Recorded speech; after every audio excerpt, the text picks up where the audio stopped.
Hi, my name is Selena. Welcome back to another weekly reading vlog.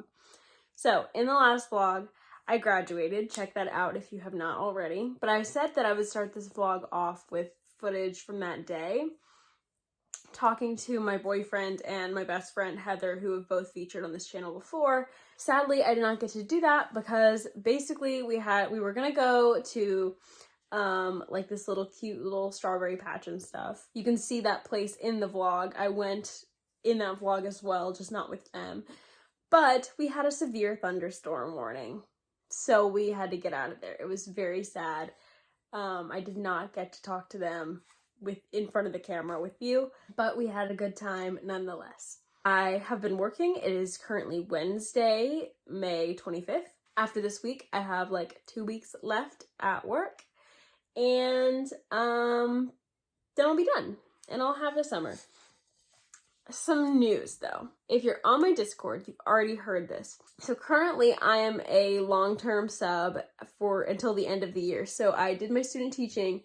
I did 2 stints of student teaching this year. So from August to November, I was a student teacher at one place and then a high school.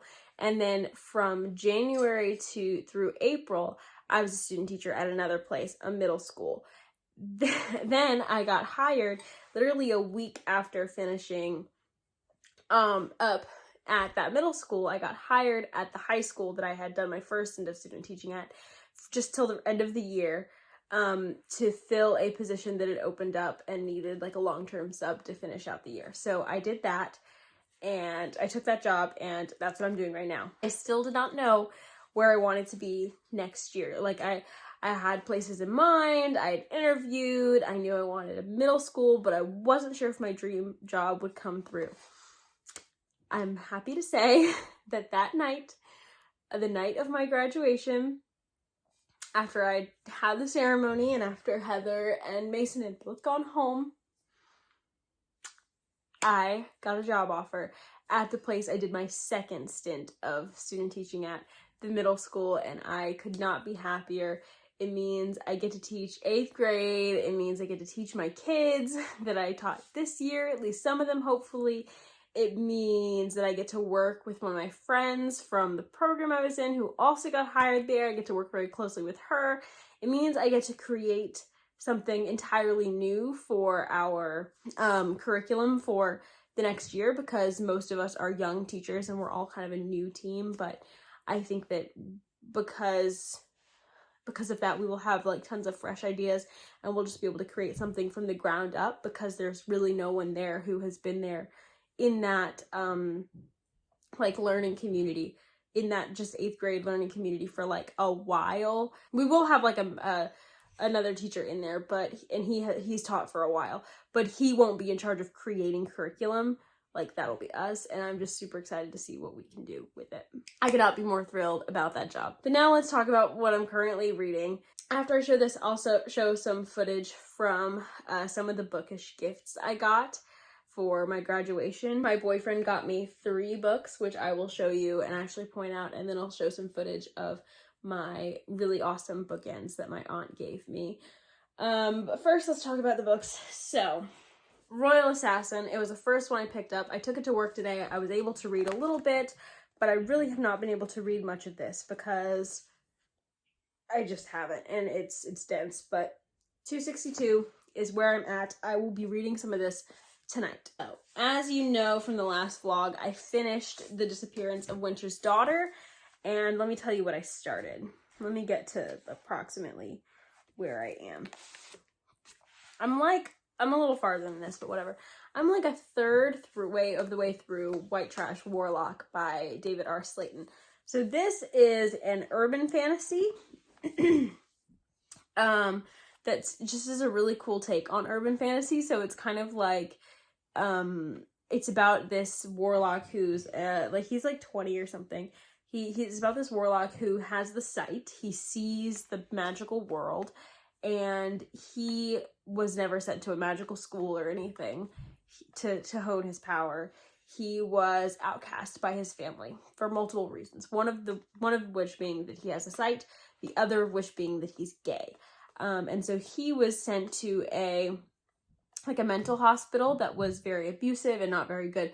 So he spent many of his formative years there, and he is understandably has lost contact with his family for the most part. He has an aunt who takes care of him and who teaches him what he knows, who he lives with. Then he has a mother who he talks to occasionally, but the person who he probably has the most tension with is his brother, Bobby. So Bobby was very instrumental in getting Adam locked in this mental hospital. And so they don't have any contact. Adam also doesn't have any contact with his father, but that's because I think the whole family doesn't have any contact with his father, and I don't know too much more about that later, and I think you should figure that out for yourself as you're reading the book. But the plot pretty much starts when Adam gets a text from Bobby that is very urgent, and he basically has a situation with his wife where she is possessed by a demon, and Adam is the only person that Bobby and his mother, like this family, knows that could maybe help them, because it's kind of Adam's thing. It's kind of Adam's job. And so it's very interesting. It's kind of like Adam now is re-entering the life of a family who has only ever wanted to make him normal, who has only ever wanted to like medicalize his conditions, or his traits, or his world, and has never wanted to listen to any of the abuse that others or themselves have caused him. So there's very complex family dynamics there. It's also interesting because Bobby, we get a little bit from him, and he is kind of very much in denial of what hurt he's caused his little brother, and he's also very much in denial that what is happening to his wife is really happening. So the fact that he's now reached out for help of the supernatural kind is a big deal. So basically where we are is Adam is investigating this. I wouldn't recommend this if you don't like detective stories, but it's not really a detective story. So it's a bit different than that, because Adam's not a detective. He just has the sight and he knows about these things. And so he's kind of been asked as a favor to do this, to investigate what's going on with the sister-in-law. I also wouldn't recommend it if you don't like urban fantasy, but I'm enjoying it so far. It's pretty good. On to the thing I finished. So last night I finished Wildwood Dancing by Juliet Marillier. So I'm going to put a picture up here. This is technically like juvenile fiction or YA fiction. I honestly don't know that. I think it would appeal to some YA readers, like young kids.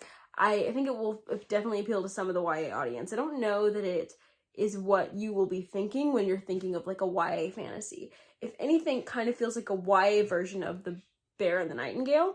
So there's very, very similar themes and vibes to it. So it's very atmospheric. It has very much folkloric vibes. It has some of the same creatures that sort of overlap a little bit. But the Wildwood Dancing is much less dark and more whimsical. And The Bear and the Nightingale is, first of all, a longer story, and a more bloody, a more dark story. I really enjoyed Wildwood Dancing. I thought it was kind of a cuter version of The Bear and the Nightingale.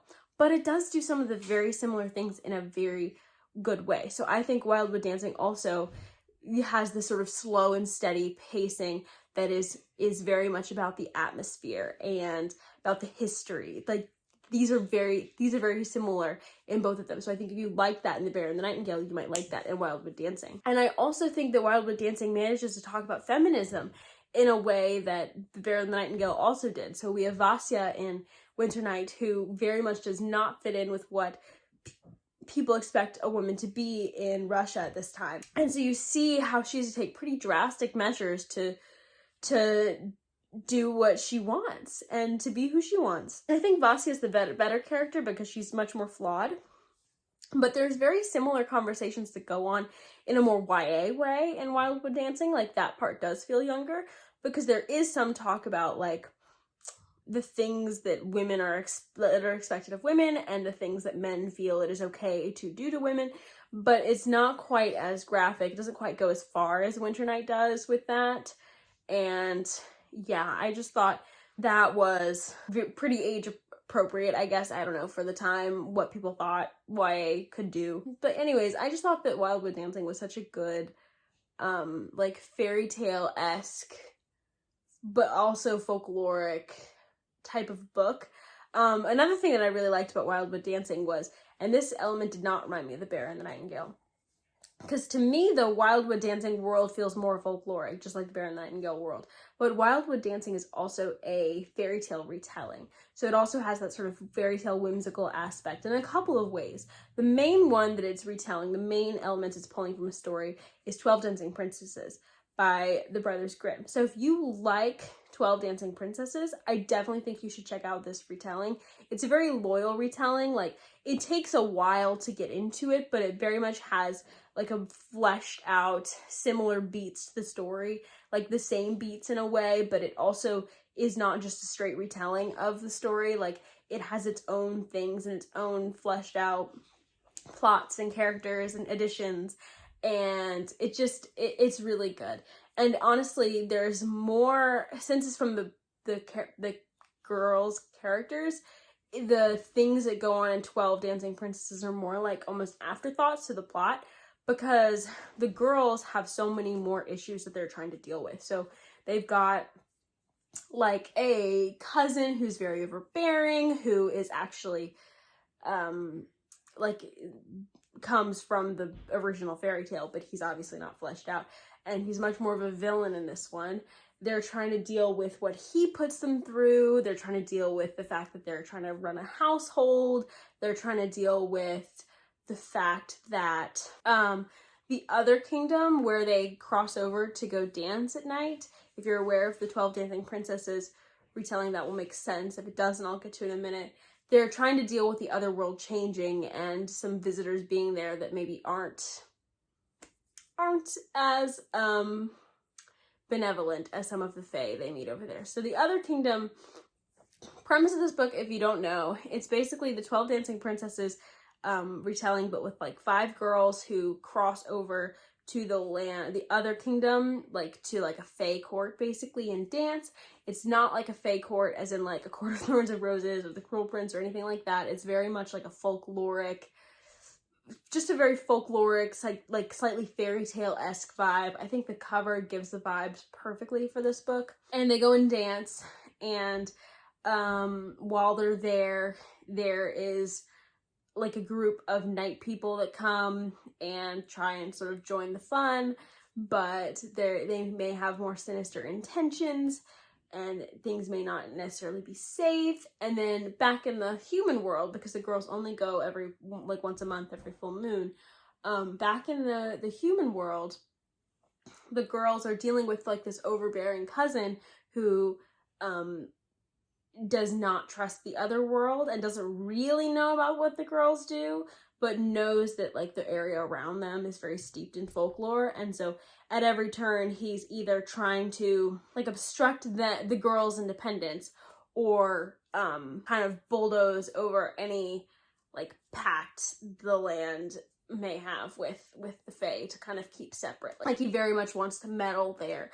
And it was just very good. I think there were a couple things that didn't quite wrap. There's one thread of the plot that I was like, this is an interesting way for it to go. There was basically a lot of off-page things happening with a side character, and I was like, I wish we could have seen that, or just had bit more closure to that. I think most storylines wrapped up very nicely. There were romance storylines that kind of wrapped up very fully. Most storylines really wrapped up really fully, actually. One of the romance ones, I wouldn't say I like loved any of the romances in this book. There's one that was a little odd in a couple ways, and if you've read it, you'll know why. But I think that that's just partially because of the time and partially because of the fairy tale-esqueness, and I really can't say more than that because I don't want to spoil anything. But I really liked Wildwood Dancing. I gave it 4.5 stars. It's not on the level of The Bear and the Nightingale for me, but it is better than Girl in the Tower, if that gives you any idea. I very much think it is like kind of a YA The Bear and the Nightingale vibe, so if you liked The Bear and the Nightingale, and you wouldn't mind it being a little bit less dark and a little bit more contained and whimsical, then definitely check out Wildwood Dancing. I think it was really fun. So now that I finished Wildwood Dancing, I am going to try to pick up Sea of Tranquility by Emily St. John Mandel tonight. This is the newest book from the author that wrote Station 11, and I've read Station 11 and I really, really, really loved it at the time. And so I'm excited to see if I love this one as well. I know all of her books have like tie-ins, but I haven't read the middle one, like The Glass Hotel or whatever. I don't know. The plot made even less sense than any of the other plots of this book. Like this one makes a little bit of sense to me and it definitely feels more sci-fi, whereas The Glass Hotel, I just couldn't even get like any feel of what genre it was. Like it was no idea. Anyways, I think I'm just gonna read the summary just because I think that's probably the best way for you to hear what it's all about. Edwin St. Andrew is 18 years old when he crosses the Atlantic by steamship, exiled from polite English society following an ill-conceived diatribe at a dinner party. He enters the forest, spellbound by the beauty of the Canadian wilderness, and suddenly hears the notes of a violin echoing in an airship terminal, an experience that shocks him to his core. 2 centuries later, a famous writer named Olive Llewellyn is on a book tour. She's traveling all over Earth, but her home is the Second Moon Colony, a place of white stone, spired towers, and artificial beauty. Within the text of Olive's best-selling pandemic novel lies a strange passage. A man plays his violin for spare change in the echoing corridor of a spaceship terminal as the trees of a forest rise around him. So already you can see some connections to like Station 11 if you've read it or know anything about it, and also the 2 storylines. And then when Gasparet, I'm gonna call him Gasparet Roberts, a hotel detective in the black-skied Night City, is hired to investigate an anomaly in the North American wilderness, he uncovers a series of lives upended. The exiled son of an earl driven to madness, we met him, a writer trapped far from home as a pandemic ravages Earth, and a childhood friend from the Night City who, like Gaspari himself, has glimpsed the chance to do something extraordinary that will disrupt the timeline of the universe. I don't know. I still don't know, but it definitely seems like we've got multiple timelines going on. We've got tie-ins to maybe Station 11, maybe self-insert. I don't know. But either way, I'm pretty excited because I really liked what Emily St. John Mandel was able to do with character in Station 11 and what she was able to do with perspective. And so I'm hoping that she will be able to do similar things in this one. So I'm excited to read Sea of Tranquility and start it today, hopefully. So that's my update. Since it's already Wednesday, I will probably not update you until like the weekend, but I will show you what I've gotten for my graduation that is bookish right now. So of the books that Mason got me, let me move this a little bit. He got me Oak King, Holly King, Heart of the Fae, and Eva Evergreen, Semi-Magical Witch. Eva Evergreen is like a middle grade that's been compared to Kiki's Delivery Service. Heart of the Fae is like a fairy tale, fantasy romance type thing, Beauty and the Beast style. And then Oak King, Holly King reminded me of A Marvelous Light in the synopsis. So those are the ones he got me.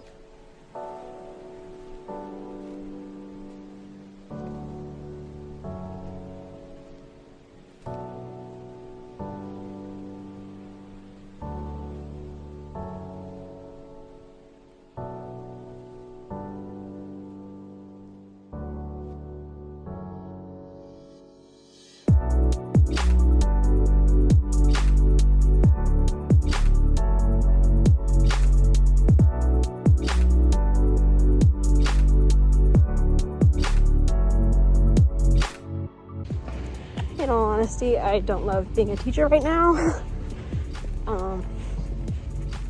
Not because of the job itself, but because of the people in the world that make the job harder and more dangerous for me and the children than it needs to be. And that's all I'm going to say on that.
finished White Trash Warlock, and I really liked it.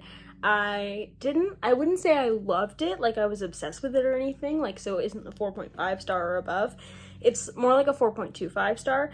It's right now at least, it's a 4 star that I really enjoyed. I could lower it to 4 stars.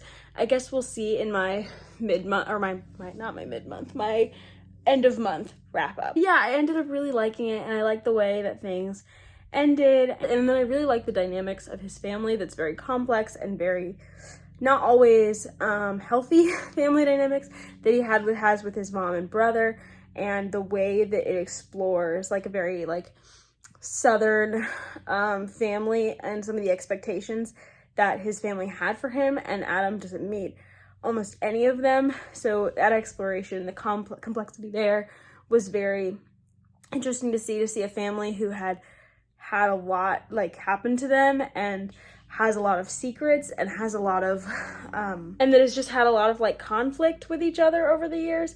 I thought that was really good. So I really liked White Trash Warlock. Since that was my audiobook, I am going to be starting Guns of the Dawn by Adrian Tchaikovsky. I might read this physically as well because I'm expecting to love this book.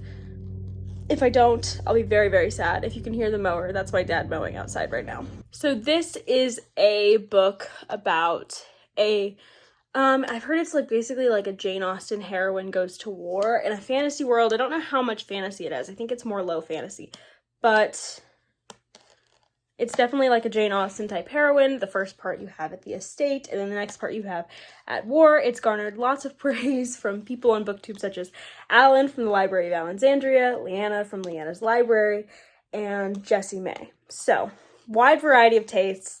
I'm excited to see if I can love this as much as I feel like I should, because I love Jane Austen heroines in fantasy. Then I am 338 pages into Royal Assassin, so I'm over halfway now, and I like it. I hope to be able to finish it before the month ends, so hopefully next reading vlog we'll see the completion of that, but as you can see, it's a little bit slow going, so we'll see. But I'm really enjoying it. Honestly, it's kind of the same stuff. It's the same old, like, court intrigue and not a lot happening, and it's the same old, like, I love it still. Like, I just genuinely love it so much, and I'm honestly wondering what kind of plot we're gonna, like, if we're even gonna have a plot. I honestly think it'll have even less than Assassin's Apprentice, because that's just what I've heard. I'm just wondering where we're gonna go, because we don't seem to be going very many places, and yet I'm totally okay with that. Like, that is not my usual reading taste, but I'm still completely fine with it. I love Robin Hobb's writing, and I love these characters, and I'm just very happy to be with Fitz whenever I'm with Fitz. But Royal Assassin is very good. I enjoy it. I don't think it will be a full 5 stars, though, just because, I don't know, I just feel like I need a little more, maybe, for it to be a full 5 stars. It might be a 4.5 or something. Then I started Sea of Tranquility last night, but I don't know that I'm in the mood for it. So I put it down, and I don't know when I'm going to read it, but I'm moving on to the Asteroid B612 book club book for the month, Firekeeper's Daughter by Angeline Booley, and I'm going to try and finish this chunky YA thriller before the month ends. It's like 500 pages almost, and it's very beautiful. Wish it wasn't a Reese's book club pick solely because of the freaking sticker on it, but I'm choosing to pick up that because I think I'm more in like a YA mood, YA middle grade fantasy mood, which that isn't fantasy, but I still need to read it for this month. So what I'm doing to satisfy that craving is I'm going to read an arc on, this is not what I'm reading, I'm reading an arc on my Kindle called The Drowned Woods, and it's supposed to be like YA fantasy with Welsh influence, so that's what I'm going to be reading. I will be filming today, and I will catch up with you later once I've read some more.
It is Sunday morning and I am going to end the vlog here.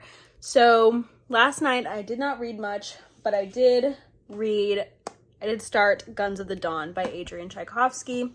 So I am 77 pages in, and so I'm kind of barely in for an adult fantasy of this size, and I'm liking it so far. It definitely gives me like the Regency vibes, but it's a much more bleak world than I'm used to in Regency books, because like Regency and like Victorian era had awful bleak things going on, right?